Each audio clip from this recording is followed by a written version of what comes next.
Guys, tanong lang. Kapag sinabing adobo, ano bang mas gusto ninyo? Yung sosing-sosi? Yung medyo sosi lang? O yung adobong tuyo?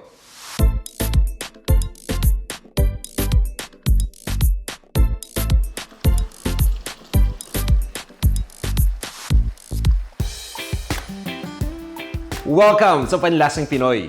Para sa ating episode, magluto naman tayo ng isa na namang version ng adobo. Paborito to ng marami dahil nga ito yung version talaga namang napakasarap. Adobong tuyo version ang gagawin natin pero aanghangan natin yan para naman maparami yung kanin ninyo sa sarap. At hindi lang yan, masarap din pampulutan yan. Ang tawag dito sa ating recipe, Spicy Pork Ribs Adobo. Ito yung mga ingredients na gagamitin natin para sa ating Spicy Pork Ribs Adobo recipe.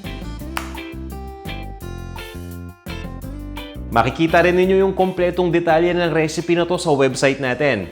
Bisita lang kayo sa panlasangpinoy.com. Nilagay ko pala yung link dito sa description ng video At kung handa na kayo, tara na! Umpisa na natin to. Ito na yung pork ribs. Nahiwa na to ng maliliit. So, mabibili nyo to na ganito na yung hiwa or kung hindi, pwede ninyong hiwain pa. Yan. So, ang gagawin natin dito for now ay aasinan ko lang muna to. So, ito na yung asin. Haluin lang natin. Around mga 2 teaspoons lang muna. Haluin nyo lang ng mabuti yan. At once na mahalo na, itabi lang muna natin to. Pabayaan lang natin ito ng mga 5 minutes para ma-absorb lang ng pork yung asin. Para talaga naman magkalasa to. Habang nag-aantay, i-prepare na rin natin yung ibang mga ingredients pa. So, ito yung bawang natin. Ganyang karaming bawang para masarap. Pag sinabi kasing adobo, para sa akin, personally, gusto ko yung maraming bawang. Pag sinabing bawang sa adobo, kinakrush natin, yung parang ganito lang, okay na. Pero para sa recipe natin, mas gusto ko dito yung hinihiwa ng maliliit. Marami nagtatanong kung okay lang bang gumamit ng garlic paste or yung mga nahiwa na bawang, yung nakabote na nakababad na sa oil or sa tubig. Well guys, kung wala talaga kayong access sa sariwang bawang, yun ang gamitin ninyo. Pero kung may fresh garlic naman, I suggest doon na tayo sa fresh. Mas okay kasi talaga yung lasa ng fresh. So right now, pinapainit ko lang tong lutuan. Maglalagay rin tayo dito ng mantika. At once na mainit na nga, ayan, umuusok na. Iligay na natin to.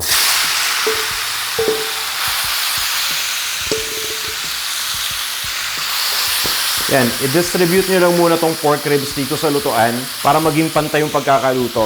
At dapat naka-high heat lang tayo lagi So papabayaan lang muna natin na mag-brown yan tapos hahalu-haluin na natin yan at itutuloy ko lang yung pagluto hanggang sa medyo mag-golden brown na yung kulay ng pork ribs natin. Itong ginagawa nating proseso, mas magbibigay ng texture sa ating adobo. Of course, pwede niyo i-skip ito. Pwedeng hindi niyo na ipa-sear at ipa-brown yung pork ribs. Diretso kulo, walang problema. Ang sa akin lang kung may texture naman tayo na magagawa pa bago natin gawin yun na mas may enjoy ninyo, dun tayo. Kaya ako ito ginagawa. So yan, haluin ko lang muna. Papansin nyo, nagbabrown na yung part na nandun na nakadikit sa lutoan At habang ginagawa nyo to, na-extract na natin dito yung fat galing sa ribs. Itong ribs kasi maraming fat content yan, diba? Aside dun sa mantika or sa pork fat na na-extract, pati yung tubig na galing dito sa meat, lalabas din yan. Well, actually guys, yung iba kasi ang ginagawa, niluluto to nang hindi na lumalabas yung tubig. Pero kailangan mo ng maraming mantika. Kumbaga parang piniprito mo siya sa mainit na mantika. Ayaw naman natin gawin yun dahil masyado tayong maraming mantika na gagamitin at saka baka matalsikan pa tayo, diba? So habang pinapa-evaporate yung tubig, unti-unti na lumalambot yung meat. Tapos nga, ipiprito pa natin sa sarili yung mantika. Doon na natin ma-achieve ngayon yung texture na gusto natin. So guys, at this point, mapapansin niyo, ayan, nag-evaporate na yung tubig galing dito sa meat. Tapos ang natira, yan, mantika na lang. So yun na yun. Kapag ganito niluluto ko, tingnan nyo, yung ganitong hiwa sa buto-buto, naalala ko dito yung adobong kambing. Kumakain ba kayo nun? Sarap din, di ba? Minsan nga magluto tayo nun. Tagal ko na din hindi nakakatikim ng adobong kambing. Kunin na natin yung bawang. At ilagay na natin dito. At yan, igigisa ko lang yung bawang dito. Sa maliit na space. So, ititilt ko muna itong lutuan para yung mantika lahat pumunta dun sa side na may bawang. So, parang nagtutusta lang tayo ng bawang. Alam mo yung nilalagay sa ibabaw ng mga arroz caldo or goto or beef pares, diba? Ang masarap dito kapag maraming bawang, mas nagiging mabango yung adobo. Tapos niyan, i-distribute lang natin yung bawang dito.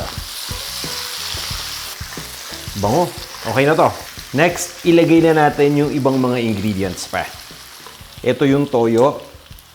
So, regular soy sauce ang gamit natin dito. Naglalagay din ako ng oyster sauce sa version na to. Pero optional lang yan eh. Suka. So, white vinegar ang gamit natin. Hindi ako maglalagay ng asukal dito dahil naglalagay ako ng lemon lime soda. Ito yung tinatawag natin na clear soft drinks. At maglagay din muna tayo dito ng tubig. Konti lang muna. Kailangan pa kasi nating pakuluan yung meat nitong ating pork ribs hanggang sa lumambot. Pansin nyo, no, hindi ko pa inahalo paglagay ng mga ingredients. Kasi nga, kailangan ko pa tong pakuluan. Kaya tatakpan ko lang muna. Naglagay kasi ako ng suka dyan. Actually guys, sa panahon ngayon, kapag naglalagay ka ng suka habang nagluluto, pwede mo nang haluin yan. Nasanay lang ako dahil sinasabi ng mga matatanda na kapag naglagay ka ng suka, huwag mong hahaluin dahil nga mahihilaw. Kaya hanggang ngayon, dala-dala ko pa rin. Kahit sa totoo lang, pwede nyo naman talagang haluin eh. So yun, para dun sa mga naka-experience na ng ganun, yung napagsabihan na, ano nga ba reason nila uli kung bakit ganun? Hindi ko maalala eh. Pa-comment ha. So yan guys, kumukulo na siya. So ibig sabihin, pwede ko nang haluin. Hindi na tayo mapapagalitan. At since kumulo na nga, ilalagay na natin yung mga ibang ingredient pa na common sa adobo. Ito na yung cracked peppercorn. So buong paminta yan na nilagay ko lang sa almeres, krinak ko lang. Dahon ng laurel, pinutuyo. Usually, naalala ko ng bata ko pag sa sari-sari store, yung nakabalot sa plastic na maliit. Magkahalo na yun eh, may crack na paminta tapos meron pang dried bay leaves, diba? And at this point, kailangan lang muna nating isimmer to. Ibig sabihin, lulutuin natin gamit ang pinakamahinang setting ng apoy hanggang sa lumambot lang ng tuluyan itong laman ng pork ribs natin. Usually mga 30 to 50 minutes depende yan sa quality ng pork eh. So, i-check nyo na lang. At this point guys, pabayaan muna natin na masimmer to. Sa tingin ko at this point, napalambot na natin to. Pero syempre, huwag tayong papakasiguro. Dapat tinitest natin palagi. Nilakasan ko lang muna yung apoy, ha? Tapos, kuha muna tayo ng isa para matest.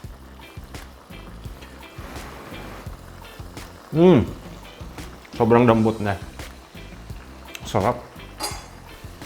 Dahil nga adobong toyo itong ating gagawin, no? Habang meron pang sauce, ilagay na natin yung chili flakes.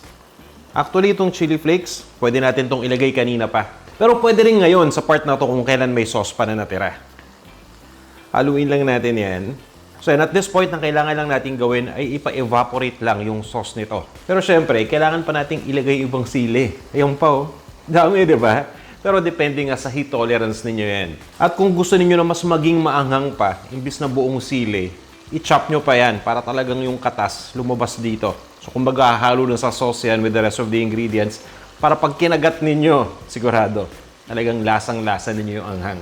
Yan, itutuloy ko lang yung pagluto dito hanggang sa mag-evaporate na. Tapos, matitira dito, mantika na lang. Once na yung mantika na lang yung natira, papabayaan lang natin ng maluto pa to sa sarili niyong mantika uli for just a few minutes. And then, okay na to.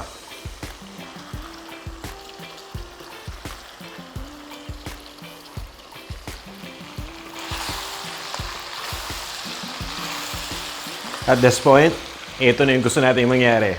So, nagmantika na, piniprito na natin sa mantika. Para doon sa mga nagtatanong kung gano'n na ba kalambot to, actually, ito ebidensya. Fall off the bone siya to the point na literally, fall off the bone. Ayan, natanggal na yung buto. Kumbaga humiwalay na sa buto yung laman. So, wag na nating tagalan pa yung pagluto dito dahil baka masunog naman. So, turn off na natin yung heat. Tapos, hahaluin ko lang to. So, yung paghalo natin, since sobrang lambot na, manggagaling tayo sa ilalim. Then, saka natin itotos papunta sa taas. So, yun guys, para lang makita ninyo kung gaano karami yung mantika na nanggaling dito sa pork. So, yan, kitang-kita, di ba? Yan ngayon yung tatanggalin natin. So, hihiwalayin natin tong mantika dahil syempre ayaw naman natin ito, no? Unless gusto ninyong magsabaw ng mantika. Yung iba kasi may kilala ako gumagawa nun. I-arrange natin dito tong ating spicy na pork ribs. Ang maganda dito sa ating adobo recipe, since adobo nga to, mas masarap to habang tumatagal. Ganyan pa lang yung nakakagutom na tingnan, ano? So guys, eto na ang ating spicy pork ribs adobo. Tikman na natin. Masarap dito yung kinakamay eh. Pero maanghang eh, kaya kailangan mag-gloves. Wala munang kanin-kanin ngayon kasi kapag nagkanin ako, sigurado mapaparami eh.